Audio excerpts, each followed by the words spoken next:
तो चलिए शुरू करते हैं आज का टॉपिक, जिसका नाम है मीटर ब्रिज। मीटर ब्रिज एक ऐसा डिवाइस है जो अननोन रेजिस्टेंस को कैलकुलेट करने के काम आता है और metre bridge Wheatstone bridge के प्रिंसिपल पर काम करता है। अब इन सब चीज़ों का मतलब क्या है, आप इस चीज़ को समझने के लिए थोड़ा सा इन दोनों डायग्राम्स पर ध्यान दें।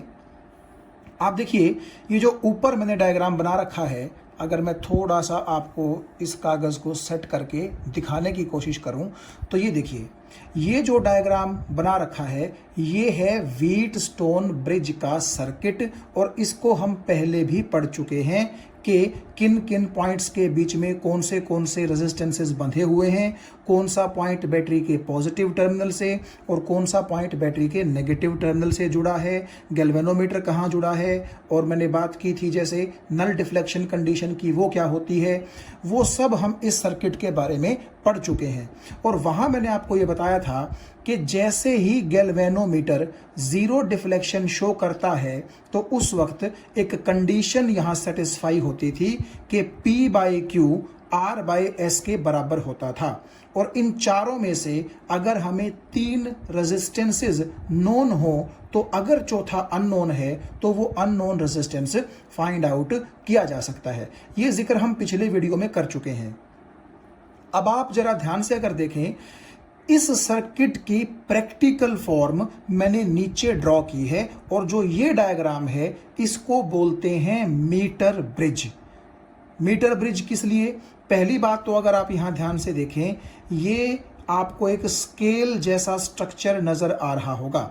ये बेसिकली 0 से लेकर के 100 सेंटीमीटर तक की मार्किंग का एक स्केल होता है, यानी कि 1 मीटर लेंथ का एक स्केल होता है। तो इसीलिए मीटर ब्रिज के नाम में जो मीटर है वो यहां से आया है कि इसके अंदर 1 मीटर की लेंथ का क्या होता है, एक स्केल होता है। इसका यूज भी हम देखेंगे कि कहां होगा। और दूसरा, ब्रिज इसलिए आया है क्योंकि जैसे यहां पर पॉइंट बी और पॉइंट डी के बीच में गैल्वेनोमीटर ब्रिज का काम करता था, तो यहां भी अगर आप एक बार ध्यान से देखें, यहां पर पॉइंट बी बनाया गया है और यहां पर ये पॉइंट डी है और इनके बीच में गैल्वेनोमीटर जोड़ा गया है। ठीक है, तो आप ये देखिएगा, 1 मीटर का स्केल है और ये जो हमारा मीटर ब्रिज है ये व्हीट स्टोन ब्रिज के बैलेंसिंग कंडीशन यानी कि नल डिफ्लेक्शन कंडीशन के प्रिंसिपल पर वर्क करता है। इसीलिए इस स्ट्रक्चर का नाम क्या दे दिया गया, मीटर ब्रिज। और मैंने ऐसा क्यों कहा कि ये metre bridge Wheatstone bridge circuit की प्रैक्टिकल फॉर्म है, क्योंकि हम इस सर्किट के द्वारा प्रैक्टिकली जो अननोन रेजिस्टेंस है उसको क्या करेंगे, फाइंड आउट करेंगे और मेथड देखेंगे। जैसा कि मैंने आपसे यहां कहा था कि मान लीजिए S जो है वो अननोन है, तो हमने P/Q = R/S का जो फॉर्मूला निकाला था उसमें अगर हमें 3 रेजिस्टेंसेस पता हो तो चौथा अननोन हम निकाल सकते थे। यहां पर हम वो चीज प्रैक्टिकली देखेंगे कि कैसे पॉसिबल है। तो आप इसलिए बोल सकते हैं कि metre bridge is the practical form of Wheatstone bridge circuit. और दूसरा एक चीज यहां पर आप अगर ध्यान से देखें, इन चारों रेजिस्टेंसेस में से आप किसी भी एक को अननोन मान लीजिए तो 3 जो नोन होंगे उनकी हेल्प से हम अननोन को क्या कर सकते हैं, फाइंड आउट कर सकते हैं। तो यहां पर मैं सुविधा के लिए ये मानूंगा कि Q जो है वो अननोन है, यानी कि P, R और S नोन है, हमें पता है, सिर्फ Q अननोन है। और इसीलिए हम इस प्रैक्टिकल फॉर्म के अंदर Q की वैल्यू निकालने की कोशिश करेंगे। यहां आप देख सकते हैं मैंने Q लिख दिया है और उसके ऊपर लिखा है अननोन रेजिस्टेंस, यानी कि हमने इन तीनों को नोन मान लिया और Q की वैल्यू हम इस एक्सपेरिमेंट की हेल्प से क्या करेंगे, फाइंड आउट करेंगे। आप थोड़ा सा अगर यहां ध्यान से देखें तो यहां देखिए, जो बैटरी की EMF E है पॉजिटिव टर्मिनल ए से जुड़ा हुआ है और नेगेटिव टर्मिनल कहाँ जुड़ा हुआ है, सी से। तो अगर मैं नीचे वाले डायग्राम में आपको दिखाने की कोशिश करूं, आप यहां पर भी देख सकते हैं बैटरी का पॉजिटिव टर्मिनल पॉइंट ए से जुड़ा हुआ है और नेगेटिव टर्मिनल कहाँ जुड़ा हुआ है, पॉइंट सी से जुड़ा हुआ है। ये तो एक की है और मान लीजिए ये की हमने जो है वो क्लोज कर दी कुछ इस तरीके से, और इसीलिए क्योंकि आपका सर्किट कंप्लीट हो गया तो इसीलिए बैटरी के पॉजिटिव टर्मिनल से कितना करंट निकल गया, आई करंट निकल गया। जैसा कि आप यहां ऊपर भी देख सकते हैं कि बैटरी के पॉजिटिव टर्मिनल से आई करंट निकल गया है। अब देखिए थोड़ा सा मैं आपको ऊपर वाले सर्किट पर एक बार लेकर के चलता हूं। ये जो आई करंट है आप ये देखिएगा I1 और I2 दो हिस्सों में डिवाइड हो गया है, और आप ये देख सकते हैं कि P रेजिस्टेंस के अंदर से I1 करंट फ्लो कर रहा है और R रेजिस्टेंस के अंदर से I2 करंट फ्लो कर रहा है। यहां पर भी आप देखिएगा मैंने सेम पैटर्न पर ही रखा है डायग्राम को। अगर मैं ये कह दूं कि यहां पर जो ये रेजिस्टेंस लगा हुआ है इसकी वैल्यू P है, तो आप ये देखिएगा कि जो ये करंट यहां तक I आया था तो फिर वो करंट यूं चलते हुए यूं चलते हुए यूं चलते हुए और ऐसे, तो P के अंदर से कितना करंट गया है, देखिए I1 गया है, और मैं यहां पर आप देखिएगा कितना करंट ले गया हूं, I2 ले गया हूं। आप ये बोल सकते हैं कि A से लेकर के D के बीच में जो ये वायर की लेंथ है, मान लो इस वायर की लेंथ का रेजिस्टेंस है R, इसीलिए मैंने यहां पर लिख दिया AD is equal to R ohm, और D से लेकर के C तक की जो वायर है उस वायर की लेंथ का रेजिस्टेंस है मान लीजिए S, तो इसीलिए मैंने लिख दिया कि DC is equal to S ohm. तो अभी आप ज़्यादा पजल मत होइए, सिर्फ इतना ध्यान दीजिए कि ऊपर हमारे पास P है, यहाँ पर Q है, और यहाँ से लेकर के यहाँ तक R ओहम का रेजिस्टेंस है, और D से लेकर के C तक हमारे पास S ओहम का रेजिस्टेंस है। तो आप ये देख सकते हैं कि जैसे I2 करंट R में से पास करता था तो यहाँ भी I2 करंट A से लेकर के D वाली जो ब्रांच है उसमें पास कर रहा है, और A से D तक का रेजिस्टेंस हमने कितना मान लिया, R ओहम मान लिया। अभी आपको ज़्यादा घबराने की जरूरत नहीं है, जैसे जैसे हम इस वीडियो में आगे बढ़ेंगे आपको सब कुछ समझ में आ जाएगा कि किस चीज़ का मतलब क्या है और कैसे हम फाइंड आउट करेंगे इस अननोन रेजिस्टेंस Q को।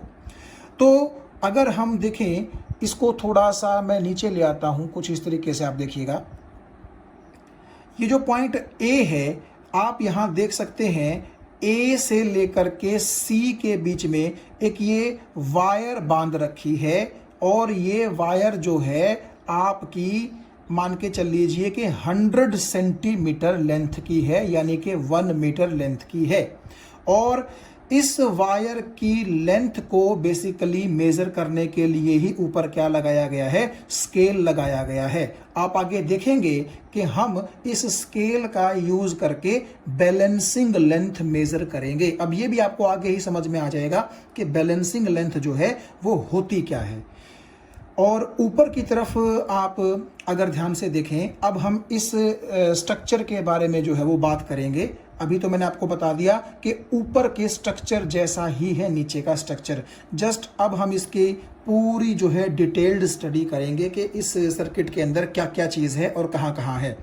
तो आप ध्यान से देखो, यहाँ तो एक बार अगर आपको मैं ऊपर लेके चलूँ, यहाँ तो आपको ये लगेगा कि पॉइंट A और पॉइंट B के बीच में एग्जैक्टली केवल P ओहम का रेजिस्टेंस ही जुड़ा हुआ है, और यही चीज़ अगर आप नीचे वाले सर्किट में देखें तो ये देखिएगा यहाँ पर ये है पॉइंट A, ठीक है, और यहाँ पर ये है पॉइंट B।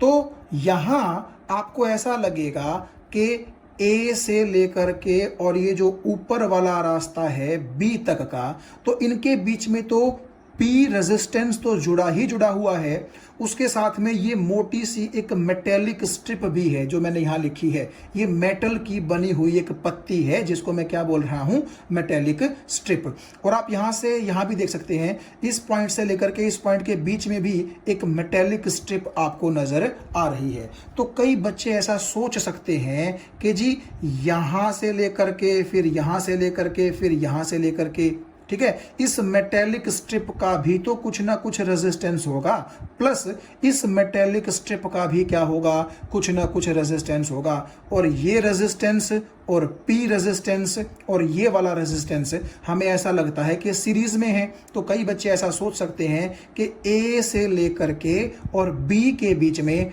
अकेला P ओहम का रेजिस्टेंस नहीं है बल्कि P से ज्यादा है। ऐसा नहीं होगा। आपको ए से लेकर के बी के बीच में P ओहम का ही रेजिस्टेंस बोलना पड़ेगा। तो फिर क्वेश्चन ये उठता है कि इस मेटेलिक स्ट्रिप, इस मेटेलिक स्ट्रिप, इस मेटेलिक स्ट्रिप और इस वाली मेटेलिक स्ट्रिप का रेजिस्टेंस हम क्यों कंसिडर नहीं कर रहे। देखिए, हमने एक चीज पढ़ी थी कि जितना एरिया ऑफ क्रॉस सेक्शन ज्यादा होता है, रेजिस्टेंस उतना ही कम होता है वायर के केस में या कंडक्टर के केस में। तो आप ये देखिए, आपको कुछ ऐसा नहीं लगता कि ये जो स्ट्रिप लगी हुई है ये काफी चौड़ी है, यानी कि ये जो मेटेलिक स्ट्रिप है ये काफी चौड़ी है, इसका एरिया ऑफ क्रॉस सेक्शन बहुत मोटा है। तो इसीलिए हम ये मान के चलेंगे कि इस मेटेलिक स्ट्रिप का रेजिस्टेंस ऑलमोस्ट जीरो है। इसी तरह इस मेटेलिक स्ट्रिप का रेजिस्टेंस भी क्या है, ऑलमोस्ट जीरो है। तो आप ये मान के चल लीजिए कि यहां से यहां जीरो, यहां से यहां जीरो, यहां से यहां जीरो, ठीक है। फिर इस पॉइंट और इस पॉइंट के बीच में तो ये P ओम का रेजिस्टेंस जुड़ा ही हुआ है, और इस पॉइंट से इस पॉइंट के बीच में भी इस मोटी सी मेटेलिक स्ट्रिप का रेजिस्टेंस कितना है, जीरो है। तो कुल मिलाकर के A और B के बीच में हम प्रैक्टिकली P ओहम का रेजिस्टेंस ही क्या कर सकते हैं, कंसिडर कर सकते हैं। इसमें कोई ज्यादा एरर वाली बात नहीं आएगी। तो सिमिलरली अगर मैं आपको ऊपर दिखाऊं, पॉइंट B और पॉइंट C के बीच में सिर्फ Q ओहम का रेजिस्टेंस है, और यहां पर अगर हम B और C देखने की कोशिश करें तो आप ये देखिएगा कि ये है B पॉइंट, और इससे आगे अगर मैं यहां से होता हुआ यहां तक चलता हूं तो ये है C पॉइंट। तो सिमिलरली आप देख सकते हैं यहां पर भी मोटी सी मेटेलिक स्ट्रिप है। उसके बाद इस पॉइंट से लेकर के इस पॉइंट के बीच में Q ओम का रेजिस्टेंस है, और यहां से लेकर के और यहां तक भी क्या है, आपकी टोटल मोटी सी मेटेलिक स्ट्रिप है। तो इसलिए यहां का भी रेजिस्टेंस ऑलमोस्ट जीरो, ये भी जीरो, ये भी जीरो, ये भी जीरो। तो आप ये बोल सकते हैं कि प्रैक्टिकली B से लेकर के C के बीच में केवल ये Q वैल्यू का ही रेजिस्टेंस है, ठीक है। तो आप बड़े आराम से इस चीज का अंदाजा लगा सकते हैं कि A और B के बीच में P है और B और C के बीच में Q है, जैसा कि आपको यहां ऊपर नजर आ रहा था। तो मुझे उम्मीद है यहां तक की बात आपको बिल्कुल क्लियर हो गई होगी। अब हम आते हैं नीचे की तरफ। देखिए, जैसे आप यहां देख रहे हैं A से D के बीच में R रेजिस्टेंस है, तो ये A है और ये पॉइंट D है।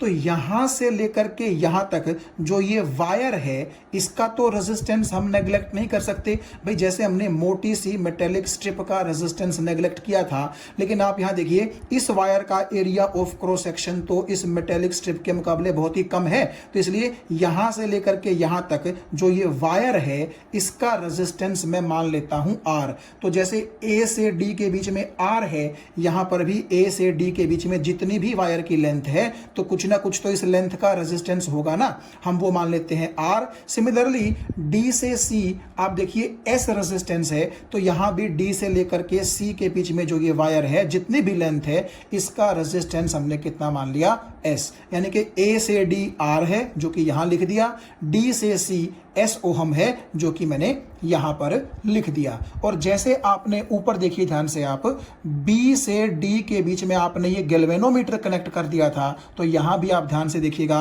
अगर ये वाला पॉइंट B है और इस वायर के ऊपर हम एक पॉइंट D मान ले, तो इसके बीच में आप देखिएगा ये कौन जोड़ रखा है, हमने गैल्वेनोमीटर जोड़ रखा है, ठीक है। और जैसे यहां बैटरी का पॉजिटिव A से और बैटरी का नेगेटिव C से था, सिमिलर काम यहां है। आप देखिएगा बैटरी का पॉजिटिव A से है और बैटरी का नेगेटिव C से है। तो अब आपको, मुझे उम्मीद है कि पूरी तरह ये समझ में आ गया होगा कि क्यों मैं नीचे वाले सर्किट को ऊपर वाले सर्किट का प्रैक्टिकल फॉर्म बोल रहा था, क्योंकि ये तो यहां पर सिर्फ एक डायग्राम बना है, जबकि इस डायग्राम के बेस पर, व्हीटस्टोन ब्रिज के सर्किट के बेस पर हमने ये नीचे क्या बना दिया है, एक प्रैक्टिकल सर्किट डिजाइन कर दिया है।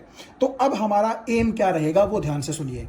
हमने मान लिया कि इन दोनों पॉइंट्स के बीच में P रेजिस्टेंस है जो कि हमें पता है, जैसे कि यहां पे लिखा हुआ है नोन रेजिस्टेंस, और ये रेजिस्टेंस हमें रेजिस्टेंस बॉक्स में से क्या करना पड़ेगा, लगाना पड़ेगा। रेजिस्टेंस बॉक्स बेसिकली क्या होता है, रेजिस्टेंसेस का एक कॉम्बिनेशन होता है, और उसमें से हम कोई भी रेजिस्टेंस अगर चूज करेंगे तो वो रेजिस्टेंस इन दोनों पॉइंट्स के बीच में इंट्रोड्यूस हो जाएगा।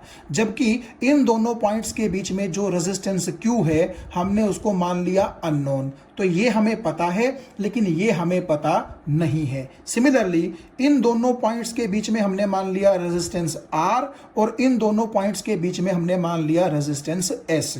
तो P, R और S ये हमें पता होंगे और हम देखेंगे भी इनको कि हम कैसे पता कर सकते हैं।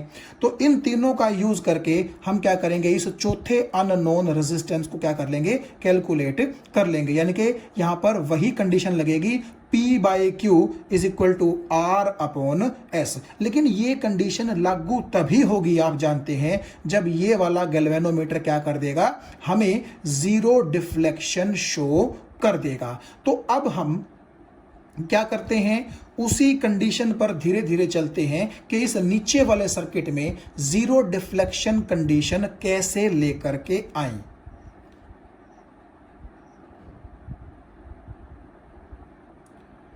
तो आगे चलने से पहले एक बार बात हम कर लेते हैं A से लेकर के C तक ये जो आपने 100 सेंटीमीटर की एक लेंथ की वायर यहां बांध रखी है, इसके बारे में कुछ बात कर लेते हैं। तो देखो A से लेकर के C तक की लेंथ कितनी है, 100 सेंटीमीटर।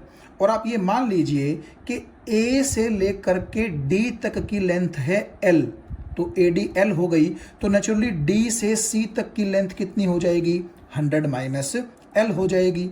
और आप ये देखिए, अगर आप ये कह रहे हैं कि इस पॉइंट पर हमें क्या मिल गया, जीरो डिफ्लेक्शन मिल गया, ये आप घबराइएगा मत, अभी आपको बाद में वीडियो के लास्ट तक सब कुछ समझ में आ जाएगा। तो अगर हमें यहाँ नल डिफ्लेक्शन मिल गया तो हम कह देंगे कि A से लेकर के D के बीच में जो ये L सेंटीमीटर की वायर है, मान लीजिए इसका रेजिस्टेंस है कैपिटल R।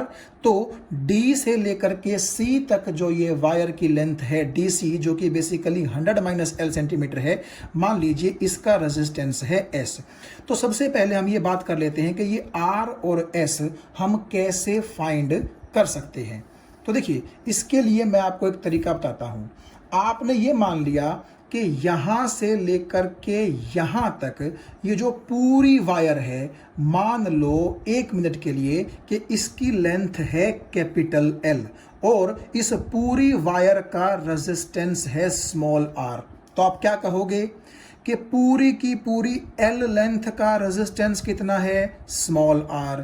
तो यूनिट लेंथ का रेजिस्टेंस कितना हो जाएगा, वो हो जाएगा जी स्मॉल r बाय L।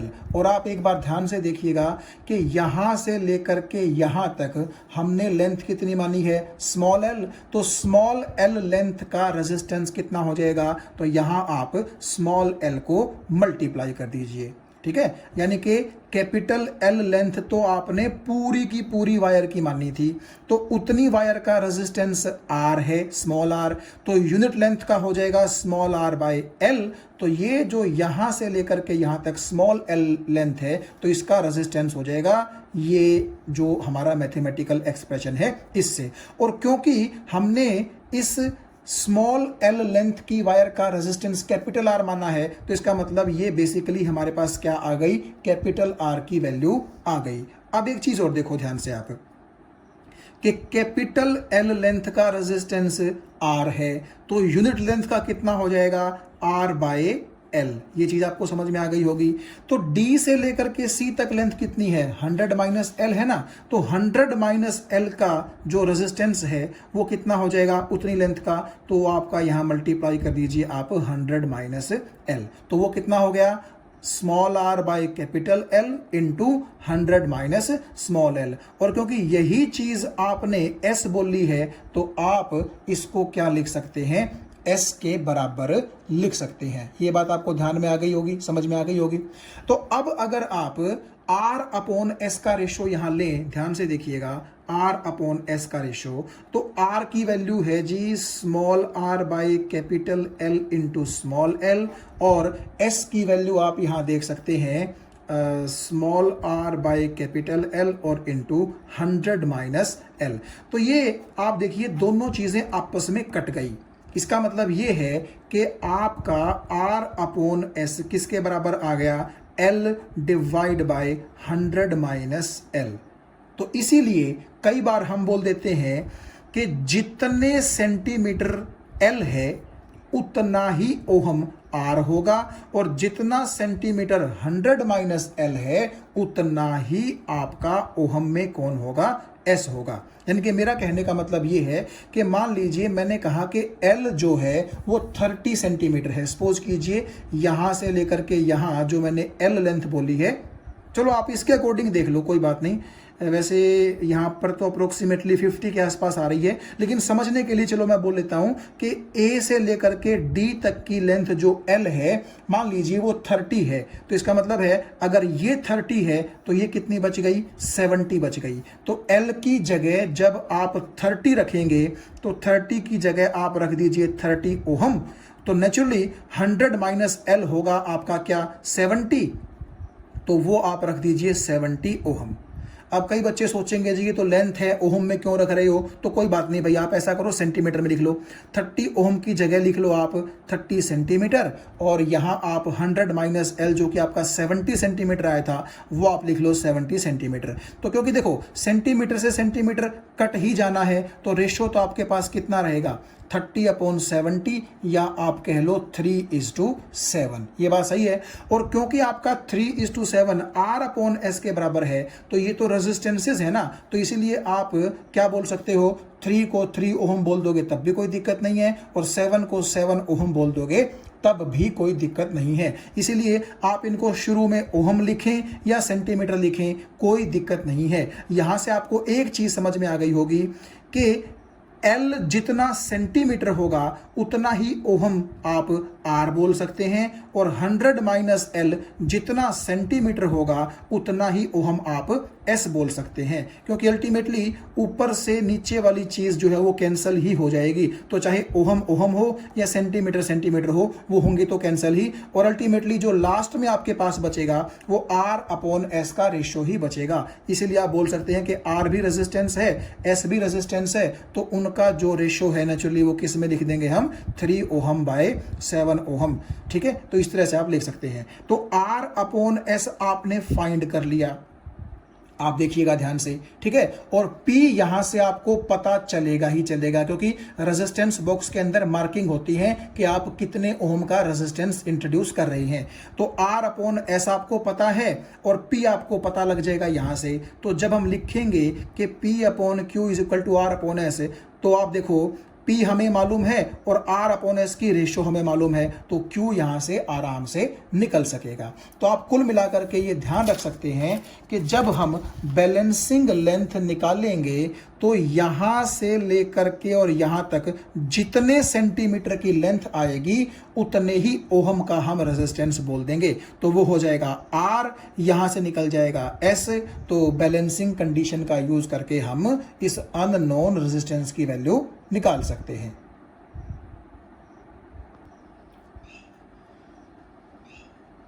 तो चलिए, जब हम सर्किट को पूरी तरह से ऑन कर देते हैं, यानी कि आपका सर्किट पूरी तरह से क्लोज हो चुका है, तो अब हम इस सर्किट की वर्किंग को समझने की कोशिश करते हैं।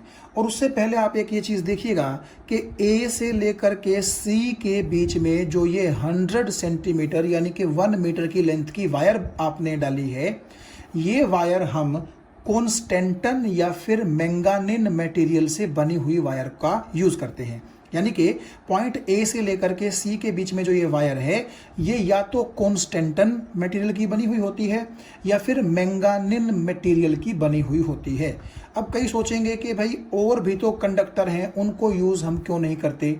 देखिए, कॉन्स्टेंटन और मैंगानिन की एक खासियत होती है कि उनके लिए जो टेम्परेचर कोफिशिएंट ऑफ रेजिस्टेंस है अल्फा, वो इतना स्मॉल होता है कि टेम्परेचर चेंज होने का भी इस वायर के रेजिस्टेंस पर कोई असर नहीं पड़ता। यानी कि आप ये बोल सकते हैं कि A से लेकर के C के बीच में जो ये वायर बंधी हुई है, ये वायर प्रैक्टिकली अनअफेक्टेड होती है एनवायरनमेंटल फैक्टर्स से, यानी कि इस ए से लेकर के सी के बीच में जो वायर है इसका रेजिस्टेंस जो भी है वही रहेगा, चेंज नहीं करेगा। भले ही इसके अंदर से करंट फ्लो करके इस वायर को हीट कर दिया जाए, यानी कि हीटिंग इफेक्ट की वजह से भले ही ये वायर थोड़ी बहुत गर्म हो जाए, तब भी इसका रेजिस्टेंस जो है वो प्रैक्टिकली सेम रहेगा, कोई ज़्यादा चेंज नहीं करेगा। क्यों? क्योंकि इस वायर के लिए जो टेम्परेचर कोफिशिएंट ऑफ रेजिस्टेंस होता है अल्फ़ा, उसकी वैल्यू इतनी स्मॉल होती है कि ऑलमोस्ट हमें इस वायर के रेजिस्टेंस में कोई चेंज प्रैक्टिकली नज़र नहीं आता, और अगर थोड़ा बहुत चेंज होता भी होगा तो हम उसको क्या कर देंगे, नेगलेक्ट कर देंगे। लेकिन अगर हम ए और सी के बीच में बाकी किसी और मेटल की वायर डालें तो उस वायर के रेजिस्टेंस में नोटिसेबल चेंज आएगा, क्योंकि आप देखिएगा जब वायर के अंदर से करंट पास करता है तो वायर गर्म होती है और हीट होने की वजह से आपका जो वायर का टेम्परेचर है वो बढ़ जाएगा, और आपको पता है टेम्परेचर बढ़ने से जो कंडक्टर है उसका रेजिस्टेंस भी क्या होता है, बढ़ जाता है। तो नेचुरली अगर इस वायर का रेजिस्टेंस बढ़ गया तो आप ये देखिएगा यहाँ से यहाँ का जो हिस्सा है उसका भी रेजिस्टेंस बढ़ जाएगा और अगले हिस्से का भी रेजिस्टेंस बढ़ जाएगा, और हम जो P by Q is equal to R upon S की कंडीशन लेके आते हैं उनमें आर और एस के चेंज होने से थोड़ा सा इम्बैलेंस हो जाएगा, जो हम नहीं चाहते। इसीलिए यहाँ पर ए और सी के बीच में कॉन्स्टेंटन या मैंगानीन की वायर का यूज किया जाता है। तो अब आप अगर ध्यान से देखें कि ये जो सर्किट जब पूरी तरह से ऑन हो जाता है तो हम क्या करते हैं, गैल्वेनोमीटर का एक टर्मिनल आप देखिए ऊपर जुड़ा हुआ है बी के साथ, और गैल्वेनोमीटर का दूसरा टर्मिनल आप देखिएगा यहाँ पर इस वायर के ऊपर टच करवाया गया है। ये जो आपको एरो नज़र आ रहा है, आप ऐसा समझ सकते हैं कि ये एरो वही जॉकी है जो मैंने आपको शुरू में दिखाई थी। यानी कि आप ऐसा बोल सकते हैं कि गैल्वेनोमीटर का एक टर्मिनल अगर वायर के साथ ऊपर बी के साथ बंधा हुआ है तो गैल्वेनोमीटर का नीचे वाला टर्मिनल वायर के साथ कहाँ जोड़ दिया आपने, जॉकी के साथ जोड़ दिया। ठीक है, और ये जॉकी हम क्या करते हैं, शुरू में ए के साथ टच करवाएंगे और फिर टच करवाएंगे सी के साथ, तो उससे आप ये देख सकते हैं कि गैल्वेनोमीटर दो अलग अलग डायरेक्शंस में आपको डिफ्लेक्शन शो करेगा। मेरा मतलब कहने का ये है कि जब हम इस जॉकी को अपने हाथ से उठा करके ए पर टच करवाएंगे तो मान लीजिए यहाँ पर ज़ीरो है, सपोज कीजिएगा यहाँ पर ज़ीरो है, तो अगर आप इस जॉकी को ए पर टच करवाएंगे तो सपोज कीजिए गैल्वेनोमीटर की जो नीडल है वो ऊपर की तरफ इशारा करती है, और जब आप सी पर जॉकी को टच करवाएंगे तो वो इशारा करती है नीचे की तरफ। यानी ए और सी के बीच में ज़रूर एक ऐसा पॉइंट होगा जिसके लिए आपकी गैल्वेनोमीटर की नीडल एग्जैक्टली कहाँ इशारा करेगी, इस ज़ीरो की तरफ इशारा करेगी। और जैसे ही वो नीडल आप देखिएगा इस ज़ीरो पर आ जाएगी तो हम बोल देंगे कि नल डिफ्लेक्शन की कंडीशन आ गई है, और तब हम जानते हैं कि P अपॉन Q किसके बराबर होगा, R अपॉन S के बराबर होगा। और यहाँ से हम तीन नोन चीज़ों को पुट करके अननोन चीज़ की वैल्यू क्या कर सकते हैं, निकाल सकते हैं। देखिए आप थोड़ा सा इस चीज़ को समझने की कोशिश कीजिए। मान लीजिए मैंने जॉकी को यहाँ इस तरफ सरका के ए के साथ टच करवा दिया, और उस वक्त आपकी ये निडल जो है ऊपर की तरफ इशारा कर रही है, और फिर मैंने क्या किया, उस जॉकी को ए से और मैं लेता गया सी की तरफ कुछ ऐसे। तो फिर ऐसा हुआ कि ये जो नीडल थी ये ऐसे इशारा करते करते नीचे की तरफ आती गई और इस तरफ इशारा कर गई। आप ऐसा सोचिए, यानी कि यहाँ जब आपने इस जॉकी को ए पर टच करवाया तो इस नीडल का इशारा ऊपर की तरफ था, और जैसे ही सी पर टच करवाया तो इशारा कहाँ आ गया, इसका नीचे की तरफ आ गया। तो नेचुरली जब आप ए से सी जाएंगे तो ये नीडल भी कुछ इस तरीके से चलती चलती नीचे आएगी, और एक टाइम ऐसा आएगा जब ये एग्जैक्ट ज़ीरो की तरफ इशारा करेगी, तो वहाँ आप रुक जाएंगे और उस पॉइंट को आप बोल देंगे कि हमें क्या मिल गया है, बैलेंसिंग पॉइंट मिल गया है। और फिर ए से लेकर के और उस पॉइंट तक की जो लेंथ होगी मान लीजिए L, तो हम उसको बोल देंगे बैलेंसिंग लेंथ। तो आप ध्यान से देखिएगा, जब इस जॉकी को मैं ए से टच करवाता हूं तो सपोज कीजिए सुई का इशारा ऊपर की तरफ है, और जैसे जैसे मैं उसको इस तरफ इस तरफ इस तरफ इस तरफ लेके आता हूं तो ये भी नीचे की तरफ आ रही है, और एग्जैक्टली जब ये जीरो के साथ कोइंसाइड कर जाएगी तो मान लीजिए जॉकी की पोजीशन एग्जैक्टली डी पर है, तो मैं यहां रुक जाऊंगा। तो मैं बोल दूंगा कि पॉइंट डी जो है वो मुझे बैलेंसिंग पॉइंट मिल गया, और ए से लेकर के डी तक की जो लेंथ एल है उसको मैं क्या बोल दूंगा, बैलेंसिंग लेंथ बोल दूंगा। तो उस केस में क्योंकि आपका गैल्वेनोमीटर आपको जीरो डिफ्लेक्शन शो कर रहा है, तो आप ये कह सकते हैं कि यहां पर जो हमारा नॉन रेजिस्टेंस था P, उसका रेशियो जब आप अननोन रेजिस्टेंस Q से लेंगे तो वो होगा P/Q, और यहां से लेकर के यहां तक L लेंथ का जो रेजिस्टेंस होगा वो होगा R, और यहां से यहां तक 100 - L लेंथ का जो रेजिस्टेंस होगा वो होगा S। मैं एक बार यहां पर लिख देता हूं, ये R हो गया और ये क्या हो गया, S हो गया। और ये मैं आपको पहले बता ही चुका हूं कि आप R की वैल्यू कितनी लिखेंगे, जितनी यहां से यहां सेंटीमीटर में लेंथ होगी। तो मान लीजिए यहां से यहां सेंटीमीटर में लेंथ आती है 30 सेंटीमीटर, तो R आपका कितना हो जाएगा, 30 ओहम। सिमिलरली यहां से लेकर के यहां S बच जाएगा 70 सेंटीमीटर, तो इसकी वैल्यू हो जाएगी 70 ओहम। ये चीज मैं आपको पहले बता चुका हूं। तो आप यहां क्या रखेंगे, मान लीजिए P आपने रखा है यहां से 40 ओहम, तो P की जगह आप रख दीजिए 40, नीचे Q आपका अननोन है, R आपका 30 आ गया, और आपका ये जो S है ये आ गया आपका 70। तो यहां से आप देख सकते हैं Q की वैल्यू हम क्या कर सकते हैं, निकाल सकते हैं। तो हम प्रैक्टिकली इसको कैसे लिखेंगे वो आप ध्यान से देखिएगा। हम ऐसा लिखेंगे कि जब आपका ये जो जॉकी है वो पॉइंट ए और पॉइंट सी पर टच करवाया जाता है, तो हमें गैल्वेनोमीटर की सुई जो है वो दो डायरेक्शंस में इशारा करके बताती है कि बैलेंसिंग पॉइंट कहीं बीच में है। और जब वो बैलेंसिंग पॉइंट हमें मिल जाता है तो हम बोल देंगे कि P/Q = R/S। तो P की वैल्यू सपोज करो P ही है, यानी कि जनरल एक्सप्रेशन में ले लेता हूं, और R की वैल्यू कितनी होगी, यहां से यहां जितनी लेंथ होगी, मान लीजिए वो L है, तो R की जगह आप लिख दीजिए L, S की जगह आप लिख दीजिए 100 - L। तो बेसिकली मैं लिखूंगा कि P/Q = L/100 - L। तो यहां से आप Q की वैल्यू निकाल सकते हैं, तो वो कितनी आ जाएगी, वो आ जाएगी P × 100 - L और आपका डिवाइड बाय स्मॉल l, ये आपका Q की वैल्यू आ जाएगी।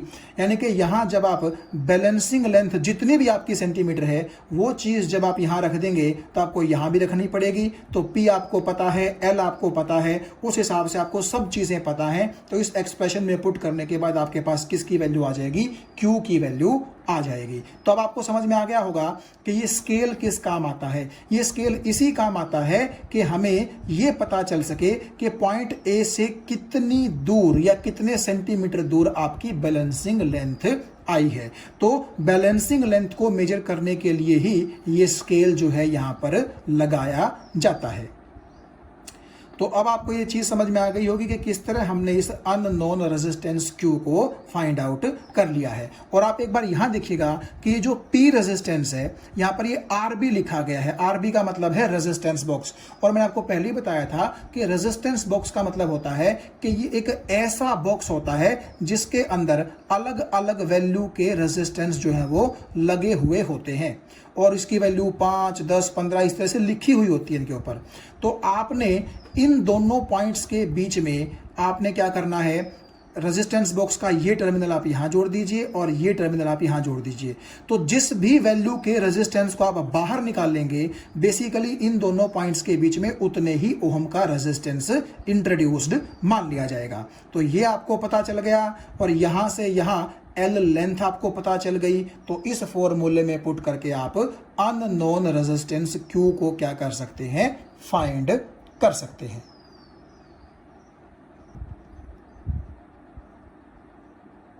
तो चलिए इस डायग्राम में हम ये समझने की कोशिश करते हैं कि जब हम गैल्वेनोमीटर का वो सिरा जो जॉकी के साथ जुड़ा हुआ है उसको पॉइंट ए पर टच करवाएं तो डिफ्लेक्शन एक तरफ, और पॉइंट सी पर टच करवाएं तो डिफ्लेक्शन दूसरी तरफ आता है। इस चीज़ का मतलब क्या है और ये चीज़ होती क्यों है, और ए और सी के बीच में हमें नल पॉइंट मिलता कैसे है, उस चीज़ को अब हम इस डायग्राम की हेल्प से एक्सप्लेन करेंगे। देखिए, आप ध्यान से देखिएगा, यहाँ मैंने ए और बी के बीच में एक 2 ओहम का रजिस्टर जोड़ा है, बी और सी के बीच में एक 4 ओहम का रजिस्टर जोड़ा है, और यहाँ आप देखिए ए और सी के बीच में मैंने 1 ओहम के 12 रेजिस्टेंसेस जोड़ दिए हैं, और अभी किसी पॉइंट को मैंने डी का नाम नहीं दिया है। जैसा कि आपने व्हीटस्टोन ब्रिज के सर्किट में A B C D 4 point देखे थे, तो ए बी सी 3 पॉइंट तो मैंने आपको दिखा दिए हैं, चौथा पॉइंट यहाँ पर मैंने अभी नहीं बनाया है। जहाँ पर हमें नल पॉइंट मिलेगा, ठीक है, वहाँ हम पॉइंट डी को मार्क कर देंगे। तो आप यहाँ ध्यान से देखिए, 1 ओहम का पहला, दूसरा, तीसरा, चौथा, 5वां, 6वां, 7वां, 8वां, 9वां, 10वां, 11वां, 12वां, तो ये 12 रजिस्टर मैंने 1 ओहम के सीरीज में जोड़ दिए हैं। कहाँ? पॉइंट ए और पॉइंट सी के बीच में। और आप देख सकते हैं पॉइंट बी से मैंने गैल्वेनोमीटर का एक टर्मिनल कनेक्ट किया है, और गैल्वेनोमीटर का दूसरा टर्मिनल मैंने जॉकी के साथ कनेक्ट किया है, और उस जॉकी को मैंने यहाँ कहीं भी अभी टच नहीं किया है। तो अभी के लिए आप क्या मान सकते हैं कि ये जो गैल्वेनोमीटर है ये सिर्फ पॉइंट बी से जुड़ा हुआ है, और क्योंकि दूसरी तरफ से ये कहीं भी नहीं जुड़ा हुआ तो इसके अंदर से कोई करंट पास नहीं होगा। तो आप ये देखिएगा कि मैंने पॉइंट ए के साथ बैटरी का पॉजिटिव टर्मिनल और पॉइंट सी के साथ बैटरी का नेगेटिव टर्मिनल जोड़ रखा है, और बैटरी की जो वोल्टेज मैंने ली है वो ली है 24 वोल्ट। अब सबसे पहला क्वेश्चन ये है कि अगर ये सर्किट क्लोज हो जाए तो करंट इसमें से 6 एम्पियर का पास होगा, तो ये 6 एम्पियर कहाँ से आया हमारे पास? देखो ध्यान से देखिएगा, ए से लेकर के और ऊपर की ब्रांच से होते हुए अगर आप सी पर जाएं तो आप देख सकते हैं कि 2 ओहम का रेजिस्टेंस और 4 ओहम का रेजिस्टेंस आपस में सीरीज में है। फिलहाल आप ऐसा कर सकते हैं कि ये गैल्वेनोमीटर यहाँ से उखाड़ के फेंक सकते हैं, ऐसा मान लीजिए। तो 2 ओहम और 4 ओहम कहाँ हो गए? सीरीज में। तो दोनों का जो सीरीज कॉम्बिनेशन है वो बन गया 6 ओहम। जबकि नीचे आप देखिएगा ए से लेकर के सी तक 1 ओहम के 12 रेजिस्टेंसेज हैं, तो नीचे वाली ब्रांच का रेजिस्टेंस कितना हो गया? 12 ओहम। और ये 6 ओहम और ये 12 ओहम कहाँ है आपस में? पैरेलल में। तो जब 6 और 12 का आप पैरेलल कॉम्बिनेशन निकालेंगे तो वो आ जाएगा आपके पास 4 ओहम, और टोटल रेजिस्टेंस अगर सर्किट में 4 ओहम है, टोटल बैटरी 24 वोल्ट की है, तो naturally V is equal to IR से करंट आ जाएगा 6 एम्पियर। तो ये 6 एम्पियर का करंट यहाँ तक तो 6 ही रहेगा, लेकिन आगे आप देखिएगा उसके पास 2 रास्ते हैं, एक रास्ता नीचे वाला और एक रास्ता ऊपर वाला। तो ये 6 एम्पियर का करंट क्या करेगा? बंटेगा। आप जानते हैं जिस ब्रांच का रेजिस्टेंस ज़्यादा होगा वहाँ से कम करंट जाएगा, और जिस ब्रांच का रेजिस्टेंस कम होगा वहाँ से ज़्यादा करंट जाएगा। आप देख सकते हैं ऊपर वाली ब्रांच का रेजिस्टेंस केवल 6 ओहम है, जबकि नीचे वाली ब्रांच का रेजिस्टेंस 12 ओहम है। तो नीचे वाली ब्रांच का रेजिस्टेंस ऊपर वाली के मुकाबले दुगना है, तो अगर रेजिस्टेंस दुगना होगा तो करंट आधा जाएगा। तो इसलिए 6 में से 4 एम्पियर करंट ऊपर चला गया और 2 एम्पियर करंट नीचे आ गया। और आप देख भी सकते हैं ऊपर वाली ब्रांच में जो 4 एम्पियर करंट है उसका आधा करंट यानी कि 2 एम्पियर करंट इस ब्रांच में से फ्लो कर रहा है। मैंने जानबूझ करके वैल्यूज ऐसी ही ली हैं कि हमें कोई कैलकुलेशन ज़्यादा ध्यान लगा करके ना करनी पड़े। ठीक है। तो जो टोटल 6 एम्पियर करंट था उसको मैंने तोड़ लिया 4 + 2 में, तो 4 एम्पियर गया ऊपर से और 2 एम्पियर गया नीचे से, क्योंकि ऊपर वाली ब्रांच का रेजिस्टेंस आधा है तो उसमें से दुगना करंट जाएगा नीचे वाली के मुकाबले, और नीचे वाली ब्रांच का रेजिस्टेंस दुगना है इसलिए ऊपर वाली ब्रांच के मुकाबले उसमें करंट कैसा जाएगा, आधा। तो आप बोल सकते हैं 4 इस 2 एम्पियर का दुगना है या ये 2 एम्पियर इस 4 एम्पियर का आधा है। तो ऊपर से 4 एम्पियर और यहाँ से 2 एम्पियर तो निकलेगा तो फिर से वही 6 एम्पियर, और इसी तरह से वही सर्किट के अंदर करंट क्या करता रहेगा, चक्कर लगाता रहेगा। अब देखिएगा ध्यान से, मैंने क्या किया, इस पॉइंट का पोटेंशियल 24 वोल्ट मान लिया और इस पॉइंट का पोटेंशियल 0 वोल्ट मान लिया। ऐसा क्यों? क्योंकि अगर बैटरी 24 वोल्ट की है तो अगर उसका नेगेटिव टर्मिनल मैं 0 वोल्ट पर मानूं तो ये नेगेटिव टर्मिनल डायरेक्टली यहां जुड़ा हुआ है, तो यहां का पोटेंशियल भी कितना हो गया, 0 वोल्ट। और अगर बैटरी 24 वोल्ट की है तो आपका पॉजिटिव टर्मिनल हम 24 वोल्ट पर मान सकते हैं, तो ये पॉजिटिव टर्मिनल क्योंकि यहां जुड़ा हुआ है तो यहां का पोटेंशियल कितना हो गया, 24 वोल्ट हो गया। तो ए का पोटेंशियल हमें 24 वोल्ट पता लग गया, सी का पोटेंशियल हमें 0 वोल्ट पता लग गया। बी का पोटेंशियल कैसे निकालेंगे? देखो ध्यान से देखो, ए से लेकर के और बी इन दोनों पॉइंट्स के बीच में करंट 4 एम्पियर फ्लो कर रहा है और इन दोनों पॉइंट्स के बीच में रेजिस्टेंस कितना है, 2 ओम। तो जब आप V = IR लगाएंगे तो I का मतलब है 4 और R का मतलब है 2, तो सॉरी I का मतलब हो गया ये 4 एम्पियर और R का मतलब हो गया ये 2 ओम, तो यहाँ पर 2 ओम लिखना पड़ेगा। तो 4 दूनी कितना हो गया, 8। इसका मतलब है इन दोनों पॉइंट्स में 8 वोल्ट का पोटेंशियल डिफरेंस हो गया, और ये तो ऑलरेडी 24 पर है तो नेचुरली ये वाला पॉइंट कितने वोल्ट पर होगा, 16 वोल्ट पर होगा। और कम क्यों होगा?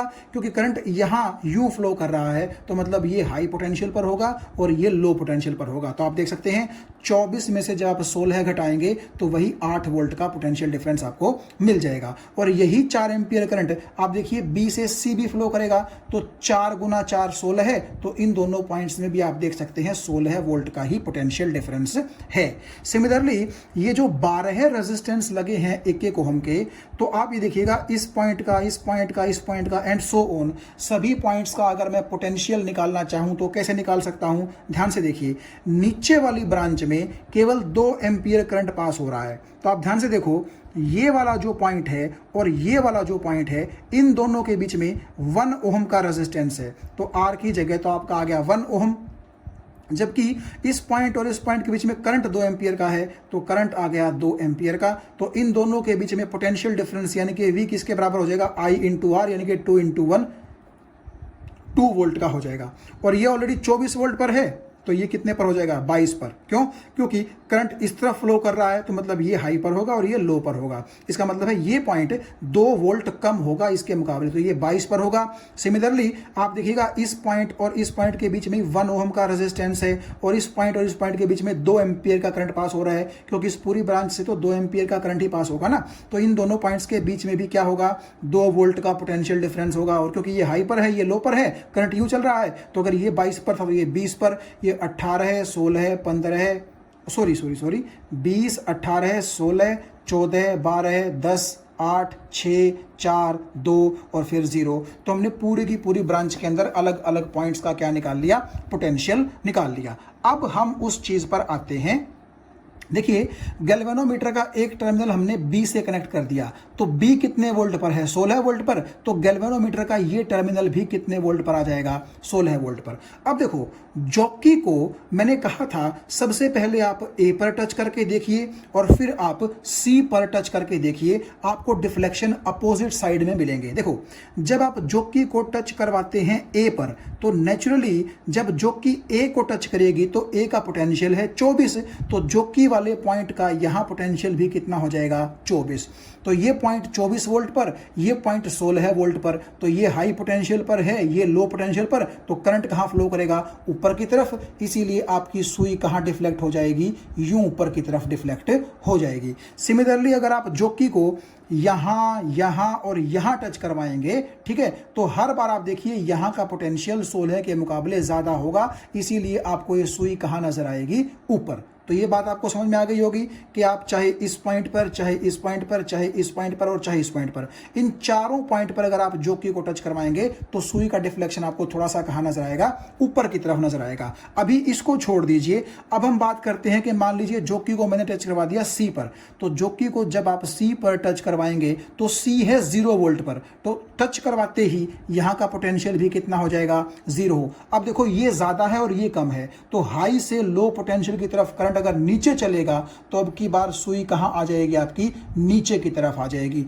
और आप जोकी को यहां यहां यहां यहां यहां यहां या यहां, इन सभी पॉइंट्स पर अगर आप टच करवाएंगे तो नीचे वाला जो पॉइंट है वो ऊपर वाले पॉइंट के मुकाबले कम पोटेंशियल पर ही होगा, क्योंकि अगर आप जोकी को यहां 14 पर भी टच करवाएंगे तो नेचुरली ये 14 है और वो 16 है, तो आपकी सुई नीचे की तरफ ही आएगी क्योंकि करंट नीचे आएगा। तो ये मेरा मतलब था कि जब आप जोकी को ए पर और सी पर टच करवाते हैं तो आपको दो अलग अलग डायरेक्शंस में डिफ्लेक्शन दिखता है। ए पर टच करवाओगे तो मान लीजिए ऊपर है, तो सी पर टच करवाओगे तो वो डिफ्लेक्शन कहां आएगा, नीचे। तो इसका मतलब है कि ए और सी के बीच में ही कोई ऐसा पॉइंट होगा जहां पर आपको गैल्वेनोमीटर क्या दिखाएगा, 0 डिफ्लेक्शन दिखाएगा। और वो आप समझ गए होंगे वो पॉइंट ये है। तो अगर आप जोकी को यहां टच करवाएंगे यहां पर, तो क्योंकि इस पॉइंट का पोटेंशियल 16 है तो यहां का पोटेंशियल भी कितना हो जाएगा, 16। तो यहां पर भी 16 वोल्ट, यहां पर भी 16 वोल्ट, तो पोटेंशियल डिफरेंस हो गया 0। और V is equal to IR के अकॉर्डिंग अगर पोटेंशियल डिफरेंस 0 है तो आप देखिए करंट भी कितना हो जाएगा, 0। यानी कि गैल्वेनोमीटर से कोई करंट पास नहीं करेगा, यानी कि सुई एग्जैक्ट आपकी 0 की तरफ इशारा करेगी, और इसी को हम बोलते थे नल डिफ्लेक्शन। तो मुझे उम्मीद है ये चीज आपको समझ में आ गई होगी। तो यही रीजन था कि जब आप गैल्वेनोमीटर का एक सिरा बी से जोड़ते हैं और दूसरा सिरा जोकी से जोड़ते हैं, तो जोकी को सबसे पहले ए पर टच करवाइए, डिफ्लेक्शन एक तरफ आएगा, फिर जोकी को सी पर टच करवाइए, डिफ्लेक्शन दूसरी तरफ आएगा, जिसका मतलब है कि ए और सी के बीच में ही कोई ना कोई पॉइंट है जहां पर आपको नल डिफ्लेक्शन मिलेगा, और उस पॉइंट को हम बोलते थे नल पॉइंट। और उस पॉइंट का ए से जो डिस्टेंस होता था, मान लीजिए हम उसको L बोलते थे जैसे, तो उस L को हम बोलते थे बैलेंसिंग लेंथ, यानी कि जिस लेंथ पर जाकर के हमारे गैल्वेनोमीटर की बैलेंसिंग हो गई है, यानी कि उसके अंदर से पास होने वाला करंट 0 हो गया है। बैलेंस का मतलब है ना वो ऊपर जाएगा ना नीचे, बिल्कुल बीच में रहेगा। तो ये रीजन था कि आपका ए पर टच करवाने के बाद एक तरफ डिफ्लेक्शन था, सी पर टच करवाने के बाद दूसरी तरफ डिफ्लेक्शन था, और दोनों के बीच में आपको क्या मिलता था, एक बैलेंसिंग पॉइंट मिलता था। तो अगर आप उसको डी बोल देंगे बैलेंसिंग पॉइंट को, तो आप देख सकते हैं कि यहां से यहां जो लेंथ हम लेकर के चलते थे L, उसका रेजिस्टेंस हम R लेते थे। यहां से यहां जो 100 - L होती थी उसका रेजिस्टेंस हम S लेते थे, और ये तो नोन होता था हमें P, ये आपका P हो जाता था। यहां अननोन था आपका Q, तो ये भी हमें पता है, ये भी हमें पता है, ये भी हमें पता है। तो जो अननोन Q है उसको हम निकाल सकते थे।